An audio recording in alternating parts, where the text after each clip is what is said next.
मित्रों, जिस कलयुग में हम जी रहे हैं उसमें 100 साल से ज्यादा जीना किसी चमत्कार से कम नहीं माना जाता। पुरानी पीढ़ियों को छोड़ दें तो बहुत कम ही लोग ऐसे हैं जो अपने जीवन में 100 बसंत देख पाते हैं, और इनमें से कुछ लोग जो अच्छे होते हैं वो तो और भी कम उम्र में ही इस दुनिया को छोड़कर मृत्यु को प्राप्त हो जाते हैं। और आपने भी ये कहावत सुनी होगी कि भगवान अच्छे लोगों को जल्दी बुला लेते हैं। लेकिन क्या कभी आपने सोचा है कि ऐसा क्यों होता है? क्या कारण है कि मन से और दूसरों का भला करने वाले लोग काफी लोगों की तुलना में मृत्यु को जल्दी प्राप्त होते हैं? आज के इस पोस्ट में हम मिलकर इसी प्रश्न का उत्तर समझने की कोशिश करेंगे। तो मित्रों, नमस्कार और स्वागत है आपका अमृत वाणी सुनो पर एक बार फिर। मित्रों, धर्म कोई सा भी क्यों ना हो, हर किसी में यही बताया गया है कि जिसने इस धरती पर जन्म लिया है उसकी मृत्यु निश्चित है। और अगर बात सनातन धर्म की करें तो इसकी एक मान्यता के अनुसार बच्चे के जन्म की छठी रात ही ब्रह्मा जी उसकी किस्मत लिख देते हैं, जिसमें उसके आने वाले कल जैसे विवाह, पढ़ाई, नौकरी, यहाँ तक कि मृत्यु की तारीख तक शामिल होती है। कर्मों के कारण मृत्यु, यह भगवान ही जानते हैं कि किस व्यक्ति की मृत्यु कब होगी, और अच्छे लोगों को इस संसार से जल्दी बुलाने के पीछे यूं तो कई वजह हैं, जिनमें से सबसे पहली वजह को समझने के लिए आपको जन्म का रहस्य समझना होगा। आप तो जानते ही हैं कि व्यक्ति इस मृत्युलोक में जो भी कर्म करता है उसका हिसाब उसे मृत्यु के बाद ऊपर यमराज को देना पड़ता है। अगर उसके पाप का पलड़ा भारी होता है तो उसे नरक में यातनाएं काटनी पड़ती हैं, और अगर पुण्य का पलड़ा भारी हो तो उसे स्वर्ग का सुख मिलता है, और यही चक्र कई युगों तक चलता रहता है। कोई आत्मा इंसान बनती है तो कोई जानवर के शरीर में प्रवेश करती है, ये उसके संचित कर्मों के आधार पर ही तय होता है। इसके अलावा उसे जन्म देने वाले माता पिता के संस्कार भी उसके अंदर आते हैं। इसके बाद वो जो कर्म करेगा उसके हिसाब से उसे पुण्यात्मा या फिर दुरात्मा कहा जाता है। अब यही पुण्य आपकी मृत्यु की तारीख को भी बदल देते हैं।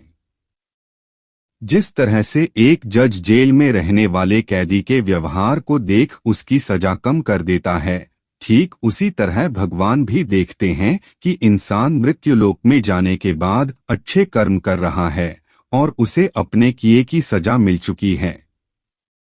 और जब उन्हें लगता है कि अब उसे मृत्युलोक में नहीं रहना चाहिए तब वो उसे बुला लेते हैं।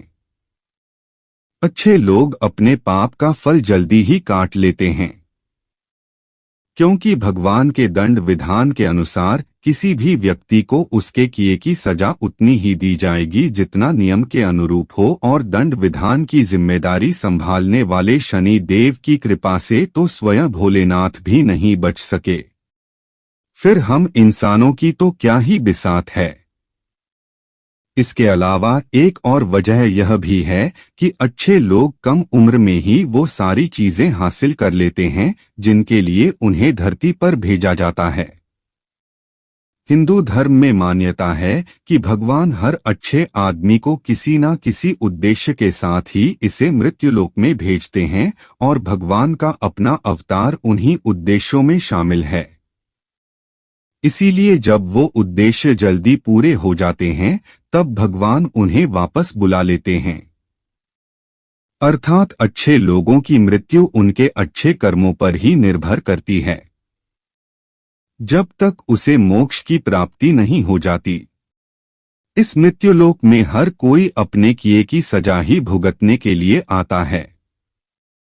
इसके अलावा आपको ये भी बता दूं कि जो लोग ये कहते हैं कि मरने के बाद इंसान खाली हाथ जाता है, उन्हें यह जान लेना चाहिए कि 3 चीजें ऐसी हैं जो मरने के बाद भी उसके साथ जाती हैं।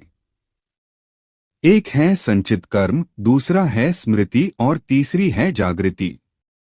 इसीलिए आप अब किसी से ये मत कहना कि आप खाली हाथ आए थे और खाली हाथ जाएंगे।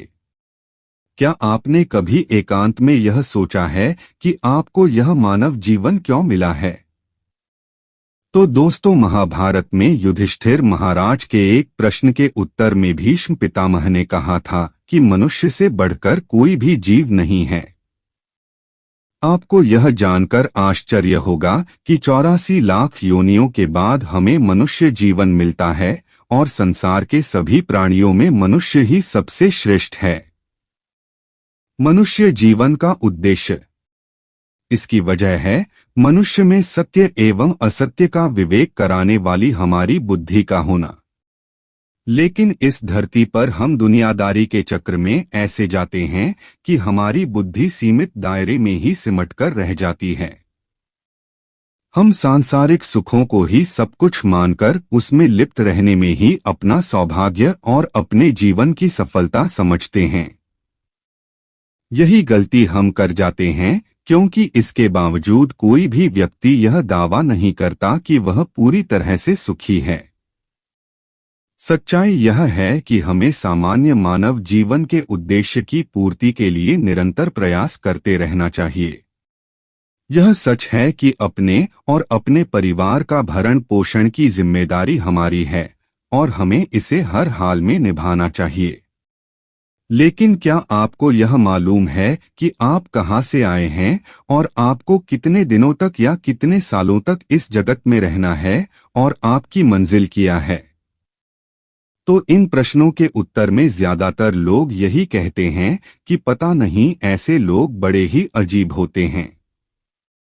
वो यात्रा तो कर रहे होते हैं, पर यात्रा के संबंध में उन्हें कुछ जानकारी नहीं होती। परमधाम तक पहुंचना है मनुष्य के जीवन का लक्ष्य। उन्होंने मानव जीवन पाया है, लेकिन उन्हें अपने जीवन का लक्ष्य मालूम नहीं होता। हमारे आपके जीवन का मतलब है एक उद्देश्य खोज लेना और अपने भीतर शांत रहना। कहा गया है कि मनुष्य आनंद लोक का वासी है और आनंद के परमधाम तक पहुंचना ही उसके जीवन का एकमात्र लक्ष्य भी है। इसलिए मनुष्य को इस संसार की मृग मरीचिका से निकलकर भव्य जीवन की प्राप्ति के लिए साधना के मार्ग को अपनाकर अपने गंतव्य को पहचानना चाहिए। अच्छे लोगों की मृत्यु जल्दी इसलिए होती है। इसी तरह दोस्तों, श्रीमद् भगवद गीता में भी भगवान श्री कृष्ण कहते हैं कि ये एक आध्यात्मिक और ईश्वरीय जीवन का पद है, जिसे प्राप्त करके के बाद मनुष्य मोहित नहीं होता। अगर कोई जीवन के अंतिम समय में भी इस तरह की स्थिति में हो तो वह भगवत धाम में प्रवेश कर जाता है।